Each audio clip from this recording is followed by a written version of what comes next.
কেন আমার বান্দারা, অহংকার হচ্ছে আমি আল্লাহর চাদর। ভালো করে হাদিসটা শুনবেন। আল কিবরিয়া উরিদাই, পয়গম্বর বলেছেন, আল্লাহ রাব্বুল আমিন বলেন, কিবরিয়া হচ্ছে, অহংকার হচ্ছে আল্লাহ রাব্বুল আমিনের চাদর, 1 নাম্বার। আর 2 নাম্বার হচ্ছে ওয়াল আজমাতু ইজারি, ইজার মানে লুঙ্গি বা পাজামা। আল্লাহ বলেন আমি আল্লাহ রাব্বুল আমিনের চাদর এবং লুঙ্গি ধরে যারা টান দেয় এরা অহংকার করে। কারণ অহংকার হচ্ছে আল্লাহর চাদর, লুঙ্গি হচ্ছে আল্লাহর চাদর। আল্লাহ রাব্বুল আমিন বলেন যারা আমার লুঙ্গি এবং চাদর ধরে টানাটানি করে এদেরকে আমি আল্লাহ রাব্বুল আমিন কিয়ামতের ময়দানে বিনা হিসাবে জাহান্নামে পাঠিয়ে দেব। তাহলে অহংকার করা যাবে? অহংকার করা যাবে না মুসলমান ভাইরা আমার। আল্লাহ রাব্বুল আমিন আরো বলে দিয়েছেন তিরমিজি শরীফের হাদিসের ভিতরে, পয়গম্বর মুহাম্মদ রাসূলুল্লাহ সাল্লাল্লাহু আলাইহি ওয়াসাল্লাম বলেন, যেই সকল আল্লাহর বান্দারা অহংকার করবে, মানুষকে অবজ্ঞা করবে, এমন ব্যক্তি রয়েছে অহংকার ব্যক্তি। এক টেবিলের ভিতরে একজন রিক্সা চালক চা খেতে বসেছে আর একজন ভালো ফ্যামিলির মানুষ।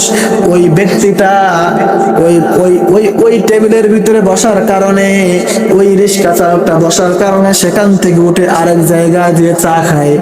এরকম লোক আছে না নাই? এটা হচ্ছে অহংকার। আপনি সুন্দর, একজন কালো মানুষকে দেখে আপনি বলতেছেন সে কালো, এটা অহংকার। আপনার টাকা আছে আর একজন টাকা নাই, তাকে আপনি মূল্যায়ন করলেন না, এটাকে অহংকার বলা হয়। আপনার সন্তান পরীক্ষায় এ প্লাস পেয়েছে, আরেকজনের সন্তান এ প্লাস পায় নাই, আপনি এলাকার ভিতরে তামাশা করে ঘোরেন, আপনি এলাকার ভিতরে গর্ব করে বলেন আমার সন্তান হ্যাং করেছে ত্যাং করেছে, সন্তানদেরকে নিয়ে গর্ব করেন, এটা অহংকার। এই অহংকার গুলো করার কারণে পয়গম্বর মুহাম্মদ রাসূলুল্লাহ সাল্লাল্লাহু আলাইহি ওয়াসাল্লাম বুখারী শরীফের এবং তিরমিজি শরীফের হাদিসের ভিতরে বলেন, কিয়ামতের ময়দানে যেই সকল আল্লাহর বান্দারা অহংকার করবে, অহংকারী, ওদেরকে আল্লাহ রাব্বুল আলামিন পিপিলিকার মতো সূরত দিবেন। পিপিলিকা বড় প্রাণী না ছোট প্রাণী? জোরে বলেন, বড় প্রাণী ছোট প্রাণী? পিপিলিকা হচ্ছে সব থেকে ক্ষুদ্র প্রাণী, ছোট প্রাণী। মানুষের রূপ দিবেন আল্লাহ রাব্বুল আলামিন, কিন্তু পিপিলিকার মতো ছোট্ট বানায়া ওই সকল অহংকারী মানুষদেরকে আল্লাহ রাব্বুল আলামিন উঠাবেন, উঠায় একত্রিত করবেন। একত্রিত করার পর মানুষরা যারা অহংকারী করবে ওরা বলবে আল্লাহ আমাদেরকে কেন আজকে পিপিলিকার মতো ছোট করে বানানো হলো? আল্লাহ রাব্বুল আলামিন সেদিন বলবেন তোমরা দুনিয়ার ভিতরে নিজেকে বড় মনে করেছো, গরিবদেরকে দাম দাও নাই, গরিবদেরকে মূল্যায়ন করো নাই। নিজে তুমি সুন্দর ছিলা, কিন্তু তুমি কারো মানুষকে দেখলে তোমার মাথাটা গরম ছিল, তুমি দুনিয়ার ভিতরে নিজেকে বড় মনে করেছো।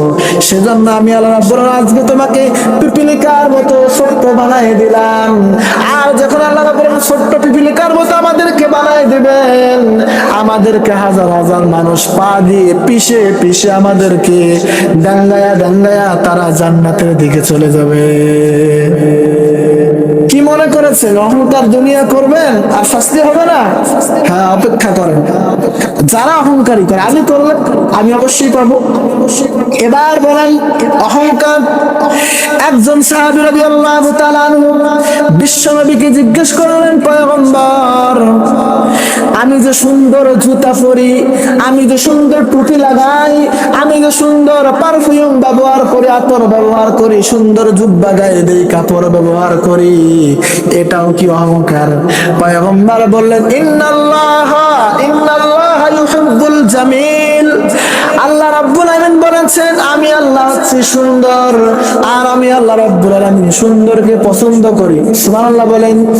আপনি পাক পবিত্র থাকবেন, সুন্দর থাকবেন, আপনি সুন্দর জামা পরিধান করবেন, এটা অহংকার নয়। কিন্তু আপনি যদি সুন্দর পোশাক পরিধান করে বলেন আমার পোশাক এত দামি, তোরটা কেন এত কম দামি, এটাকেই বলা হয় কি অহংকার। তাহলে সুন্দরকে কে পছন্দ করেন? পাক পবিত্র সুন্দর অথবা পরিচ্ছন্ন হয়ে থাকাটাকে কে পছন্দ করেন? এখন সুন্দর করে আপনি চলাফেরা করবেন, এখন এটাকে যদি কেউ অহংকার মনে করে তাহলে কি হবে? না। আবার আল্লাহ রাসূল হাদিসের ভিতরে বলেন, আত-তুহুরু শাতুরুল ঈমান, পাক পবিত্রতা ঈমানের অঙ্গ। বিশ্বনবী মুহাম্মদ রাসূলুল্লাহ সবথেকে স্মার্ট পুরুষ ছিলেন। বিশ্বনবীর মতো সুন্দর, বিশ্বনবীর মতো স্মার্ট মানুষ দুনিয়ার ভিতরে কেউ ছিলেন না। সুবহানাল্লাহ বলেন। বিশ্বনবীর মুখে কি দাড়ি ছিল না? দাড়ি ছিল, লম্বা দাড়ি ছিল। বিশ্বনবীর বাপড়ি ছিল কাঠ পর্যন্ত, লম্বা জামা ছিল।